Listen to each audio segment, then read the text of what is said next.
तो आपको लगता है शशि थरूर को हमने खड़ा किया?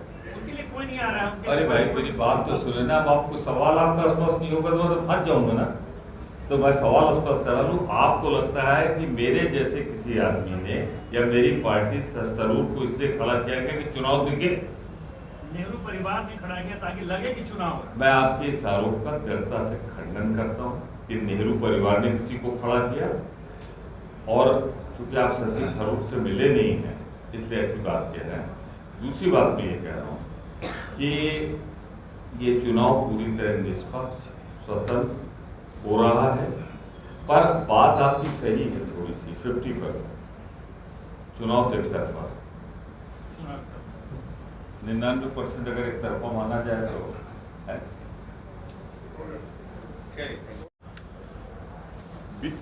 कर्नाटक प्रदेश कांग्रेस कमेटी के अध्यक्ष सुने जी ने बताया, स्पष्ट कर दूं, स्पष्ट कर दूं, इस चुनाव में बीजेपी ने 2 चार्ज लगाए थे। बीजेपी या बीजेपी के माउथपीस पार्टियां कि गांधी परिवार से अलग हटकर कोई कांग्रेस अध्यक्ष हो ही नहीं सकता। हमारे नेता राहुल जी ने कहा, कौन ऐसा कांग्रेसमैन है बिहार में या देश में जो नहीं चाहता था कि राहुल गांधी या गांधी परिवार से अध्यक्ष बने? और उन्होंने अपने आप को एक साधारण कार्यकर्ता रखना उचित समझा, अध्यक्ष नहीं बने। जो बीजेपी का आरोप था वो तो पहले दिन ही खत्म हो गया। हमारे कुछ सदस्य भी थे कांग्रेस के जिन्होंने एक पत्र भी लिखा था कि चुनाव भी घोषित हो गया और चुनाव चल रहा है। तो पहली हार भाजपा की और उस विचारधारा की हुई जो समझते थे चुनाव नहीं होगा, या कांग्रेस पार्टी में जिसको चाहेगी मनोनीत परिवार करेगा या परिवार से होगा। तो मैं कहता हूं ये कांग्रेस के लोकतंत्र की जीत है और भाजपा जैसी पार्टियां जो आरोप लगा रही थी उनकी हार है। जो भारतीय राष्ट्रीय कांग्रेस के अध्यक्ष चुनाव पद के प्रत्याशी हैं,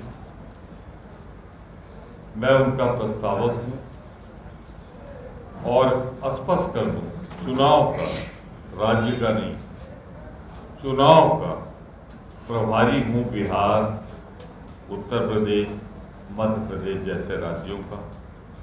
तो यहाँ मेरी प्रेस कॉन्फ्रेंस पूर्णतः मल्लिकार्जुन खड़गे जी के चुनाव प्रभारी के रूप में, एक बार फिर स्पष्ट कर दूं, मेरा बिहार प्रदेश कांग्रेस कमेटी का प्रभारी नहीं है, बल्कि इस चुनाव में मल्लिकार्जुन खड़गे जी के चुनाव का प्रभारी हूं बिहार में।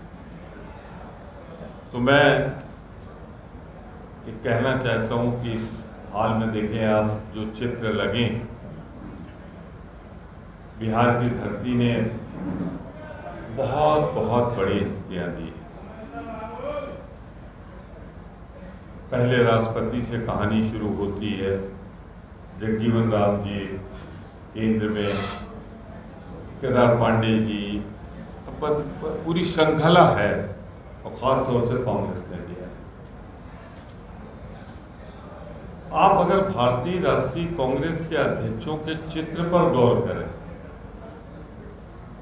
तो उनका सबका एक विशाल अनुभव, क्योंकि सबसे पुरानी पार्टी सिर्फ देश की नहीं, शायद दुनिया की सबसे बड़ी पुरानी पार्टी। ये इकलौती पार्टी है जिसने कभी वसूलों से समझौता नहीं किया, नीतियों से समझौता नहीं किया, देश के हित से समझौता नहीं किया।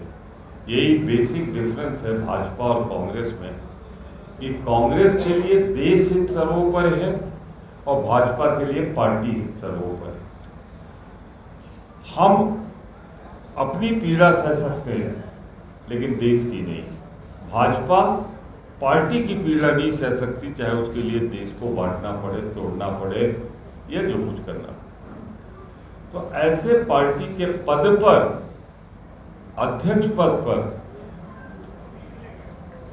मेरी या कांग्रेस के प्रति जिनकी निष्ठा है, उनकी पहली पसंद वही आदमी होना चाहिए जो कांग्रेस में जिसकी निष्ठा संदिग्ध न हो, कभी न रही। मैं उनके जीवन का थोड़ा सा आपको पहलू बताऊंगा, उससे आपको लगेगा कि खरगे साहब संपूर्ण जीवन कांग्रेस और कांग्रेस के तिरंगे के प्रति समर्पित है। उनका शुरुआत लाइमलाइट में आए थे जब वो चिकमंगलुरु में इंदिरा जी के इलेक्शन एजेंट बने थे।